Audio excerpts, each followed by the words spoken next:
Realme কিন্তু এবারে তাদের নার্জো সিরিজের ফোন দিয়ে কিন্তু পুরো মার্কেটটাই কাঁপিয়ে দিচ্ছে। বিকজ অফ রিয়েলমির এই নার্জো সিরিজ যে বাজেটের ভিতরে লঞ্চ হয়েছে আর যে সকল স্পেক অফার করছে সেটা সত্যি অসাধারণ। বিকজ এই ফোনটিতে আপনার 6.72 ইঞ্চিসের ওলেড ডিসপ্লে দেখতে পাবেন, যেখানে 120 হার্জের রিফ্রেশ রেট রয়েছে এবং এই ডিসপ্লেতে 1 বিলিয়ন কালার সাপোর্ট করছে। ফোনটি রান করার জন্য মিডিয়াটেক ডাইমেনসিটি 7400 মতো চিপসেটও থাকছে। ফোনটি বেশ কয়েকটি র্যাম রোম ভেরিয়েন্টে আপনারা পেয়ে যাবেন, আর ফটোগ্রাফি করার জন্য কিন্তু 50 মেগাপিক্সেলের দুর্দান্ত ক্যামেরাও থাকছে। এই ক্যামেরা দিয়ে কিন্তু 4K তে ভিডিও রেকর্ডও করা যাবে। ফোনটিতে সিকিউরিটি সিস্টেম হিসেবে থাকবে under display optical fingerprint sensor, আর ফোনটি লং টাইম ইউজ করার জন্য 6000 মিলিঅ্যাম্পিয়ারের একটি ব্যাটারি থাকছে। আর এই ব্যাটারিটিকে চার্জ করার জন্য কিন্তু 80 ওয়াটের একটি চার্জার থাকছে। এই সকল স্পেক নিয়ে রিয়েলমি নার্জো 80 প্রো এই ফোনটি কেমন পারফরমেন্স করছিল সেটি আজকে এই ভিডিওতে ছোট্ট করে তুলে ধরার চেষ্টা করব। চলুন তাহলে আমরা মূল ভিডিওটি শুরু করি। ধুলাবালি এবং পানি থেকে রক্ষা করার জন্য রিয়েলমির এই ফোনটিতে কিন্তু IP68 এবং IP69 এর রেটিং থাকছে। আর কোম্পানি ক্লেম করছে এই ফোনটিতে high pressure water jet support থাকছে, অর্থাৎ বোঝাই যাচ্ছে যে এই ফোনটি পানিতে চুবালেও খুব একটা অসুবিধা হবে না। তবে কোম্পানি ক্লেম করছে এই ফোনটি 2 মিটার পানির নিচে 30 মিনিট পর্যন্ত সার্ভাইভ করবে। ফোনটিতে 2টি ন্যানো সিম কার্ড স্লট থাকছে, তবে তার সাথে কোনো মেমোরি কার্ড স্লট থাকছে না। রিয়েলমির এই ফোনটির থিকনেস হচ্ছে 7.6 মিলিমিটার আর ওয়েট হচ্ছে 179 গ্রাম। আর এই ফোনটির ডিসপ্লে দিকে তাকালে আপনার 6.72 ইঞ্চিসের ওলেড ডিসপ্লে দেখতে পাবেন, যেখানে 1 বিলিয়ন কালার সাপোর্ট করছে এবং HDR এরও সাপোর্ট রয়েছে। আর এই ফোনটিতে কিন্তু 120 হার্জের রিফ্রেশ রেটও রয়েছে, যেটি ম্যাক্সিমাম অ্যাপগুলোতে খুব ইজিলি পুশ করতে পারছিল। এছাড়াও এই ফোনটিতে 1400 নিটসের SBM থাকছে এবং 4500 নিটসের পিক ব্রাইটনেস থাকছে। এই ফোনটি ইনডোর এবং আউটডোরে আপনারা খুব ইজিলি ইউজ করতে পারবেন, ভিজিবিলিটি নিয়ে খুব একটা ইস্যু নেই। আর এই ফোনটির স্ক্রিন টু বডি রেশিও হচ্ছে 89.6%, যার ফলে আপনারা বুঝতে পারছেন যে এই ফোনটির চারপাশের চিন এবং ভেজেল বেশ ন্যারো। ফোনটিতে কন্টেন্ট ওয়াচিং এর জন্য 1080x2300 পিক্সেল রেজুলেশন থাকছে। আর ডিসপ্লে ডেনসিটি হচ্ছে 391 ppi। আমার কাছে এখানে ডেনসিটিটা কিছুটা কম মনে হয়েছে। তবে যাই হোক, চলুন এবারে এই ফোনটির পারফরমেন্স নিয়ে কথা বলি। এই ফোনটি আপনার out of the box Android 15 এ পেয়ে যাবেন, যার অপারেটিং সিস্টেম হিসেবে থাকবে Realme UI 6.1। ফোনটিতে চিপসেট হিসেবে থাকবে মিডিয়াটেক ডাইমেনসিটি 7400, যেটি 4 ন্যানোমিটারের আর্কিটেকচারে বিল্ড করা। এই ফোনটিতে 8 কোর সিপিইউ থাকছে, যেখানে 4x2.6 GHz Cortex A78 এবং 4x2.0 GHz Cortex A55 থাকছে। আর জিপিইউ হিসেবে থাকছে Mali G615MC2। আর ফোনটির পারফরমেন্স নিয়ে আপনারা তো বুঝতেই পারছেন যে 7400 কতটা পাওয়ারফুল একটি চিপসেট। মোটামুটি যে বাজেটে এই ফোনটি লঞ্চ হয়েছে সেই বাজেটে কিন্তু এই ফোনটি বেস্ট গেমিং ফোন বলে আমার কাছে মনে হয়।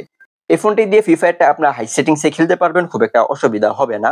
তবে ফ্রি ফায়ার এবং কল অফ ডিউটি বা এসপাল্ট নাইটের মতো হাই গ্রাফিক্সের যে সকল গেম রয়েছে সেই সকল গেমে আপনার হাই সেটিংসে খেলতে গেলে কিছুটা লেখেন্সি এবং ফ্রেম ড্রপ ইস্যু পাবেন। আর ফোনটি দিয়ে লং টাইম গেম করতে গেলে কিছুটা গরম হচ্ছিল। আর এই ফোনটি দিয়ে খুব ইজিলি ডে টু ডে লাইফে টাস্ক আপনারা হ্যান্ডেল করতে পারবেন। আর ফোনটির হ্যাপটিক ফিডব্যাকও কিন্তু মোটামুটি বেশ ভালোই ছিল। আর যারা ভিডিও এডিটিং এর জন্য কিনতে চান, মোটামুটি এই ফোনটি দিয়ে ভালোভাবে ভিডিও এডিটিং করা যাচ্ছিল, তবে এক্সপোর্ট বা রেন্ডারের সময় কিছুটা সময় লাগছিল।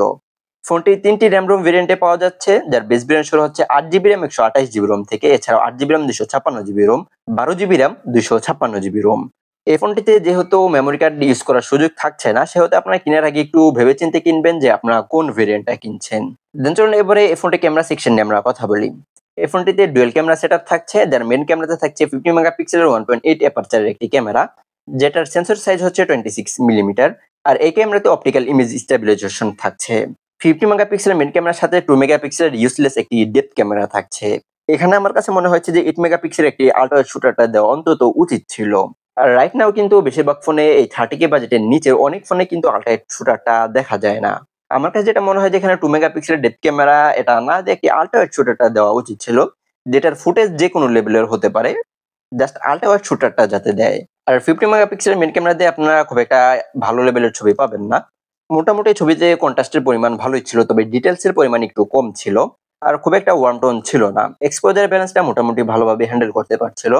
আর পিছনের ব্লারনেসটা মোটামুটি আর্টিফিশিয়াল আমার কাছে মনে হয়েছে, তবে অনেকের কাছে সেটা নাও মনে হতে পারে। আর ছবিতে খুব একটা ওয়ার্ম টোন ছিল না। সেলফির দিকে তাকালে আপনার 16 মেগাপিক্সেল 2.4 অ্যাপারচারের একটি ক্যামেরা দেখতে পাবেন। এই ক্যামেরা দিয়ে সর্বোচ্চ 1080p 30 fps এ ভিডিও রেকর্ড করতে পারবেন। এই ফোনটিতে 3.5 মিলিমিটার হেডফোন জ্যাক নেই, তবে স্টিরিও স্পিকার থাকছে, যার সাউন্ড কোয়ালিটি মোটামুটি বেশ ভালোই ছিল। তবে ফুল ভলিউমে হালকা পাতলা ডিস্টরশন আমার কাছে মনে হয়েছে। ওয়াইফাই ভার্সন 6 এবং ডুয়াল ব্যান্ড ওয়াইফাই সাপোর্ট থাকছে, আর ব্লুটুথ ভার্সন হিসেবে থাকছে 5.4। দুঃখজনক ব্যাপার হচ্ছে যে এই ফোনটিতে এনএফসি সাপোর্ট থাকছে না। আপনারা অনেকে হয়তো বা জানেন যে রাইট নাও বাংলাদেশে কিন্তু গুগল পের সার্ভিসটা চালু হতে চলছে। সেহেতু আমার কাছে মনে হয় যে NFC সাপোর্টটা দেওয়া উচিত ছিল। আর এই ফোনটিতে কিন্তু USB Type-C 2.0 সাপোর্ট থাকছে। এই ফোনটিকে আনলক করার জন্য under display optical fingerprint sensor দিয়েছে, যেটি মোটামুটি বেশ ফাস্ট অ্যান্ড অ্যাকুরেট ছিল। এছাড়াও এই ফোনটিতে accelerometer sensor, gyro sensor, proximity sensor এবং কম্পাস সেন্সর থাকছে। প্রত্যেকটি সেন্সর মোটামুটি বেশ ভালোভাবে কাজ করছিল। এছাড়াও এই ফোনটিতে কিন্তু সার্কেল টু সার্চ এর ফিচারটা থাকছে। এত কিছু রান করার জন্য এই ফোনটিতে 6000 মিলিঅ্যাম্পিয়ার সিলিকন কার্বনের ব্যাটারি থাকছে।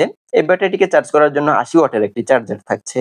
কোম্পানি ক্লেম করছে মাত্র 21 মিনিটের ভিতরে এই ফোনটি আপনারা 50% চার্জ করে নিতে পারবেন। সো আশা করা যায় যে 40 to 50 মিনিটের ভিতরে এই ফোনটি 100% চার্জ হয়ে যাবে। আর চার্জিং সিস্টেমের ভিতরে যে বিষয়টি আমার কাছে ভালো লেগেছে সেই বিষয়টি হচ্ছে যে এই ফোনটিতে রিভার্স ওয়্যার চার্জিং সিস্টেমটাও থাকছে এবং বাইপাস চার্জিংও থাকছে। যারা রিভার্স চার্জিং সিস্টেম এবং বাইপাস চার্জিং সিস্টেমটা জানে না তাদের জন্য ছোট করে বলে দিতে চাই। রিভার্স চার্জিং সিস্টেম দিয়ে আপনি এই ফোনটি অ্যাজ আ পাওয়ার ব্যাংক হিসেবে ইউজ করতে পারবেন। আর বাইপাস চার্জিং সিস্টেমটা থাকার কারণে এই ফোনটি চার্জরত অবস্থায় আপনারা ইউজ করতে পারবেন। সো এছাড়া আজকের এই ভিডিও কার কাছে কেমন লাগলো চাইলে কমেন্ট বক্সে জানিয়ে দিতে পারেন। পরবর্তীতে আপনার কোন ফোনটি নিয়ে ভিডিও চাচ্ছেন সেটাও চাইলে কমেন্ট বক্সে জানিয়ে দিতে পারেন। যারা ফেসবুক থেকে দেখছেন পেজটিকে ফলো করবেন, যারা ইউটিউব থেকে দেখছেন চ্যানেলটিকে সাবস্ক্রাইব করবেন।